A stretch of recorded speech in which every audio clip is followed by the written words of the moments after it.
Hello friends, आज एक नए वीडियो के साथ आप लोगों के साथ हूँ। देखिए, अब एक कमेंट मेरे को अभी एक preparation strategy for master cadre biology के ऊपर हमें मिला है एक। उसमें बच्चों का सवाल है, एक बच्ची है प्रीशी, उस बेटी का सवाल है कि क्या जब हम मास्टर कैडर की तैयारी करते हैं तो उसमें हमें 5 में से 3 ऑप्शंस को सिलेक्ट करना होता है।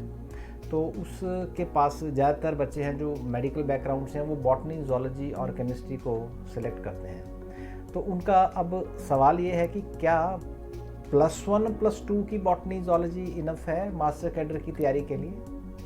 मैं ऐसा नहीं कह रहा कि वो ये पूछ रहे हैं कि केमिस्ट्री छोड़ दूँ, नहीं, मैं ये पूछ रहा हूँ कि केमिस्ट्री, बॉटनी, जूलॉजी तो आपने तीनों करने हैं। तो वो, लेकिन उनका सवाल ये है कि अगर लेवल की बात की जाए तो क्या +1 +2 की जूलॉजी करना ही सफिशेंट है, या हमें इससे ऊपर बीएससी की भी करनी चाहिए, या जिसमें हमने मास्टर्स की है वो हमें करनी चाहिए। तो हमारी तरफ से जवाब बड़ा सिंपल सा है कि यस, जब आप तैयारी करते हैं तो उस टाइम पे आप लोगों को, हमने पहले भी वीडियो बनाया है, तो उसमें देखिए मास्टर कैडर है जो वो 6 से लेकर 10 तक है, तो उसकी 6 से 10 तक की एनसीईआरटी की बुक्स हैं जो वो आपको पता होनी चाहिए।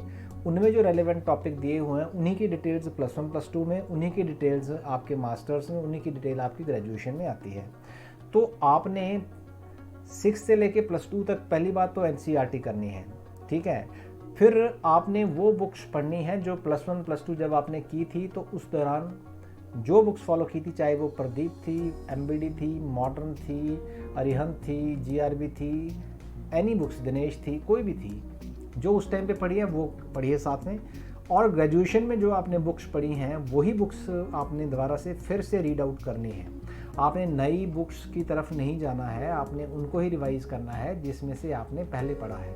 This is point 1। दूसरी बात यह है कि +1 +2 इनफ नहीं है, क्योंकि ये एक एलिजिबिलिटी टेस्ट है। तो एलिजिबिलिटी टेस्ट का मतलब ये है कि वो आपकी एलिजिबिलिटी ग्रेजुएशन, आपकी पोस्ट ग्रेजुएशन के बेसिस पे चेक करेंगे। नो डाउट पेपर का लेवल सिंपल है, लेकिन आपने बेशक पढ़ाना 6 to 10 को है, लेकिन +1 +2 इनफ नहीं है। आपने ग्रेजुएशन को और जिसमें आपने मास्टर्स किया है उसको भी ध्यान में रखना है। उसमें से भी जो चीज़ें आप कवर कर सकते हैं उनको करिए। +1 +2 अकेली इनफ बिल्कुल नहीं है। तो इसलिए हमारी तरफ से सजेशन है कि आप लोग तैयारी को पूरे अच्छे लेवल से करिए, और आप इस भ्रम में मत रहिए कि आपके लिए +1 और +2 है जो वो आपका बेड़ा पार कर देगी। देखिए, जितने भी स्टूडेंट्स एग्ज़ाम में अपीयर होने वाले हैं, they all are in teaching profession right now and some are entering. तो बड़े लोग +1 +2 तो बड़े ही सालों से पढ़ा रहे हैं, और जब वो बड़े सालों से +1 +2 पढ़ा रहे हैं तो उनके फंडे सबके एकदम क्लियर हैं उनमें। तो आपको क्या एज मिलेगा अगर आप +1 +2 ही पढ़ेंगे। तो इसका मतलब ये है कि आपका जो ग्रेजुएशन में से चीज़ें पूछी जाती हैं, या फिर आपका जो मास्टर्स का सब्जेक्ट है, अगर वो आपको अच्छे से आती हैं तो वही तो चीज़ें डिफरेंस डालेंगी, चाहे वो 1 मार्क का है, या 2 मार्क्स का है, या 3 मार्क्स का, या 0.5 मार्क्स का है, तो वो चीज़ें डिफरेंस डालती हैं। इसलिए हमें कभी भी ये इस चीज़ पे डिपेंडेंट नहीं होना है। आप इसको वाइजली, लॉजिकली सोचें तो +1 +2 इनफ इस तरह से इसलिए नहीं है क्योंकि वो तो सब ने की होगी, वो सब करेंगे। तो मैंने जैसे कई वीडियोस में ये बताया भी है कि जो पेपर का लेवल है वो बिलो एवरेज से स्टार्ट होके एवरेज तक पहुंचता है, फिर अबव एवरेज तक पहुंचता है, फिर सेमी एडवांस्ड और देन एडवांस तक जाता है। तो जो सेमी एडवांस्ड और एडवांस्ड लेवल के क्वेश्चंस होते हैं वही तो डिसाइड करते हैं आपकी मेरिट के, आपका मेरिट में नाम आएगा या नहीं आएगा।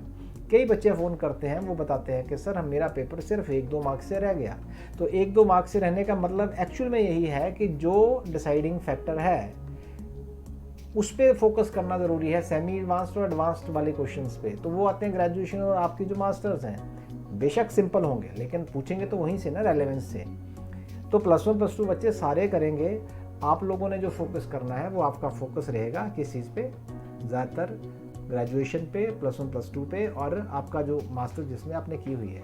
इसको आप मेरी तरफ से इनकरेजमेंट समझिए, इसको डिस्करेजमेंट मत समझिए। मैं आपको सिर्फ इतनी सी बात बताना चाहता हूँ कि हमें काफ़ी फ़ोन आते हैं जो बच्चे ये बोलते हैं कि सर 1 नंबर से रह गया, 2 से आ गया, 4 से रह गया, हम क्वालिफाई नहीं कर पाए, हमारे बिल्कुल पास था। तो ये उन लोगों के लिए सजेशन है। तो कभी भी आप +1 +2 को इनफ मत मानिए, उससे ऊपर आपने ग्रेजुएशन की है, पोस्ट ग्रेजुएशन की है, उस लेवल पे तैयारी करिए, आपका पेपर बहुत अच्छा जाएगा, है ना। Thank you very much.